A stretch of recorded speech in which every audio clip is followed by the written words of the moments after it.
Student solution.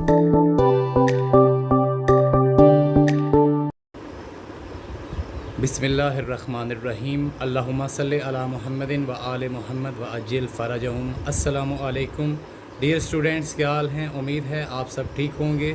Students, आज हम बात करेंगे सिंपल हार्मोनिक मोशन के अंदर कि show that vibrating spring mass system perform simple harmonic motion, और उसके साथ हम बात करेंगे what is its time period, on what factors it depends upon.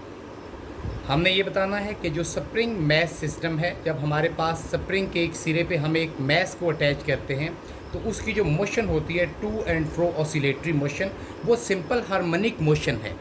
और उसके साथ हम बात करेंगे इसका टाइम पीरियड क्या है और टाइम पीरियड के ऊपर कौन कौन से फैक्टर डिपेंड करते हैं।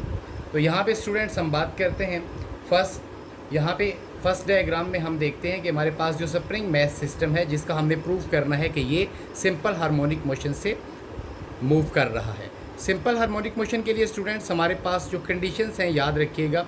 हमने बात की थी कि सिंपल हार्मोनिक मोशन एक to and fro oscillatory motion है, जिसके अंदर एक्सेलरेशन डायरेक्टली प्रोपोर्शनल होता है डिस्प्लेसमेंट के, और acceleration towards the mean position होता है, और इसके बाद जो रीस्टोरिंग फोर्स होती है that is directly proportional to the displacement. तो स्टूडेंट्स, हम यहाँ पे बात करते हैं कि स्प्रिंग मैस सिस्टम जो है वो सिंपल हार्मोनिक मोशन रखता है। तो यहाँ पे हम बात करेंगे, सबसे पहले हमारे पास यहाँ पे एक स्प्रिंग सिस्टम आपको नज़र आ रहा है। यहाँ पे ये स्प्रिंग पे ऊपर अभी देखें ज़ीरो फोर्स है, और डिस्प्लेसमेंट भी इसने लेफ़्ट या राइट साइड पे अभी कोई कवर नहीं किया है, डिस्प्लेसमेंट भी यहाँ पे ज़ीरो है। सेकंड केस में स्टूडेंट्स आप देखेंगे कि हमने स्प्रिंग को एक्सटेंशन दी है और स्प्रिंग को हमने खोल दिया है इस साइड पे। ये मैस यहाँ से लेके देखें यहाँ पे हम ले आए हैं, यहाँ पे ये अपनी रेस्ट पोजीशन में था जब हमने फोर्स अप्लाई की है इसको टूवर्ड्स द राइट साइड यहाँ पे, तो इसके अंदर एक फोर्स रिस्टोर हो जाएगी, एक फोर्स इस मैस के अंदर स्प्रिंग के अंदर आ जाएगी, और वो फोर्स रीस्टोरिंग फोर्स कहलाती है। अब जैसे ही हम स्प्रिंग को छोड़ेंगे तो देखें हमने स्प्रिंग के ऊपर फोर्स इस तरफ लगाई थी राइट साइड पे, ये स्प्रिंग लेफ़्ट साइड की तरफ मूव करेगा, यानी जितना हमने इसको खोला है इसके अंदर एक फोर्स रिस्टोर हो गई है, और वो फोर्स क्या होगी, ऑपोजिट टू द डिस्प्लेसमेंट। हमने इसको इस तरफ खोला है तो वो डिस्प्लेसमेंट स्प्रिंग इस तरफ कवर करेगा, जैसा डायग्राम नंबर 3 में आपको नज़र आ रहा है। जब हमने स्प्रिंग को एक्सटेंशन दी है और यहाँ से छोड़ेंगे तो ये स्प्रिंग ऐसे कंप्रेस हो जाएगा, जैसे डायग्राम नंबर 3 में सी डायग्राम में आपको नज़र आ रहा है। फिर यहाँ पे ये कंप्रेस होगा, उसके बाद फ़ौरन इसके अंदर रिफ्रैक्शन होगी, ये अगेन आगे की तरफ खुलेगा। अगर हम फर्स्ट डायग्राम के अंदर स्प्रिंग को कंप्रेस कर देते हैं बजाय खोलने के, इसको रिफ्रैक्शन देने के, तो स्टूडेंट्स जैसे ही हम इसको इस तरफ फोर्स लगाएंगे तो इसके अंदर ऑपोजिट फोर्स रिस्टोरिंग जो होगी वो स्प्रिंग को बाहर की तरफ खोलेगी। इससे हम कह सकते हैं कि जो फर्स्ट इक्वेशन हमारे पास बनेगी दैट इज़ फोर्स, जो रीस्टोरिंग फोर्स है, ये रीस्टोरिंग फोर्स है student, that is directly proportional to minus X. X यहाँ पे हमारे पास डिस्प्लेसमेंट है, यानी आपने देखा है जैसे यहाँ पे हमने प्रूव किया है कि हम अगर फोर्स इस तरफ लगाएंगे तो स्प्रिंग उस तरफ खुलेगा, और अगर हम स्प्रिंग को बाहर की तरफ खोलेंगे तो ये अंदर की तरफ दोबारा मूव करेगा, यानी जो ये डिस्प्लेसमेंट कवर करेगा वो रीस्टोरिंग फोर्स के ऑपोजिट होगा। तो ये नेगेटिव साइन ये इंडिकेट कर रहा है कि जिस साइड पे हम फोर्स अप्लाई कर रहे हैं रीस्टोरिंग फोर्स डिस्प्लेसमेंट कवर करवाएगी opposite to the direction of the force. और दूसरा नेगेटिव साइन का ये फंक्शन है कि this sign shows that the body is towards the mean position, यानी अगर हम इसको ऐसे खोलते हैं तो ये मीन की तरफ आएगी, अगर हम कंप्रेस भी करते हैं तो ये थोड़ा बहुत हिलने के बाद, आगे पीछे होने के बाद ये अपनी मीन पोजीशन की तरफ आ जाएगा।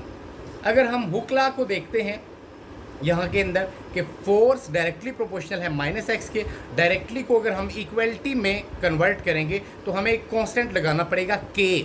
तो स्टूडेंट्स जो स्प्रिंग कांस्टेंट है यहाँ पे हम के ले रहे हैं, it depends upon the stiffness of the spring, ये स्प्रिंग की स्टिफनेस पे डिपेंड करता है। अगर स्प्रिंग आपका ज़्यादा स्टिफ होगा, ज़्यादा सख्त होगा तो के की वैल्यू भी ज़्यादा होगी, अगर हमारा स्प्रिंग सॉफ्ट होगा तो के की वैल्यू भी डिक्रीज़ हो जाएगी, कम होगी।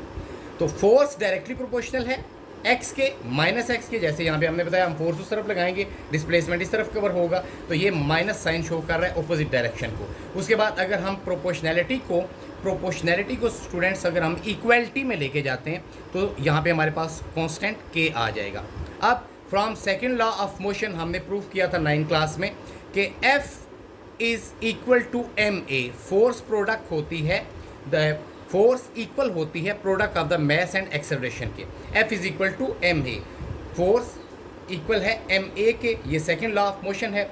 अगर हम स्टूडेंट अब कंपेयर करें इक्वेशन नंबर 2 को और 3 को, तो यहाँ पे आपको नज़र आ रहा है कि इक्वेशन नंबर 2 में हमारे साथ माइनस kx है और 3 में ma है।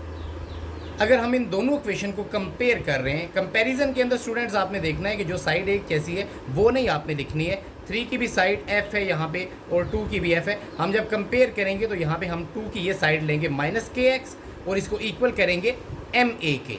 तो यहाँ पे देखें by comparing equation 2 and 3 we have ma is equal to minus kx, ma equation number 3 और माइनस ks इक्वेशन नंबर 2। तो kx और ma को जब हमने कंपेयर किया तो स्टूडेंट्स ये इक्वेशन हमारे पास बनेगी इक्वेशन नंबर 4। अब अगर मैं इक्वेशन नंबर 4 के अंदर से एक्सेलरेशन को निकालना चाहता हूँ तो यहाँ पे आपको नज़र आ रहा है कि एक्सेलरेशन मल्टीप्लाई हो रहा है m के साथ। अगर मैं a को यहाँ पे निकाल लूँगा तो m जो मल्टीप्लाई हो रहा है वो उस साइड पे जाके m डिवाइड हो जाएगा माइनस kx के साथ। तो यहाँ पे हमारे पास इक्वेशन बन जाएगी a is equal to minus k by m x के। अब स्टूडेंट्स इक्वेशन नंबर 5 को अगर हम लेते हैं, इसके अंदर जैसा कि हमें पता है कि k और m दोनों कांस्टेंट हैं। k स्प्रिंग कांस्टेंट है जो डिपेंड करता है स्प्रिंग की स्टिफनेस पे, और m जो है वो ये मैस है। तो ये आप देखें लेफ़्ट साइड पे या राइट साइड पे हो ये कांस्टेंट ही रहेगी, यानी कि इसके अंदर कोई तब्दीली नहीं आएगी। मैस का फॉर एग्जांपल हम जितना भी ग्राम वगैरह के अंदर वेट ले रहे हैं वो कांस्टेंट ही रहेगा। तो अगर हम कहते हैं कि स्प्रिंग कांस्टेंट k और मैस जो है वो भी हमारे पास कांस्टेंट है, हम इन दोनों को कांस्टेंट लेते हैं तो a इक्वल आ जाएगा माइनस एक्स के। यहाँ पे k and m are constant, then equation number 5 become a proportional आ जाएगा, इक्वल आ जाएगा माइनस एक्स के। ये a हमारे पास अगर ये दोनों हम कांस्टेंट निकाल लेते हैं तो x के प्रोपोर्शनल हो जाता है। तो स्टूडेंट्स अब गौर करें, इक्वेशन नंबर 6 जो है हमारे पास और इक्वेशन नंबर 1, अगर हम इन दोनों को देखते हैं मैथमेटिकल फॉर्म इनकी क्या बता रही है। इक्वेशन नंबर 1 बता रही है हमें कि फोर्स डायरेक्टली प्रोपोर्शनल है माइनस एक्स के, यानी कि जितनी ज़्यादा हम फोर्स लगाएंगे उतना ज़्यादा डिस्प्लेसमेंट कवर होगा एक। और इक्वेशन नंबर 6 हमें क्या बता रही है कि acceleration is directly proportional to the minus X. जैसा कि हमने सिंपल हार्मोनिक मोशन की शुरू में डेफिनेशन देखी थी कि सिंपल हार्मोनिक मोशन वो होती है जिसके अंदर एक्सेलरेशन डायरेक्टली प्रोपोर्शनल होता है माइनस एक्स के और फोर्स रिस्टोरिंग डायरेक्टली प्रोपोर्शनल होती है माइनस एक्स की। तो ये स्टूडेंट्स दोनों इक्वेशन शो कर रही हैं कि जो स्प्रिंग मैस सिस्टम है that will have simple harmonic motion. यही हमने प्रूव करना था, हमारा क्वेश्चन था show that vibrating spring mass system have simple harmonic motion. तो यहाँ पे हम रिजल्ट लिखेंगे कि equation number 1 and 6, equation number 1 and 6 are showing that simple harmonic motion of the spring mass system. Next video में students हम बात करते हैं, बल्कि इसी के अंदर हम ऐड कर देते हैं कि इसका टाइम पीरियड क्या है स्प्रिंग मैस सिस्टम का और कौन कौन से फैक्टर के ऊपर टाइम पीरियड डिपेंड करता है। Thanks for watching.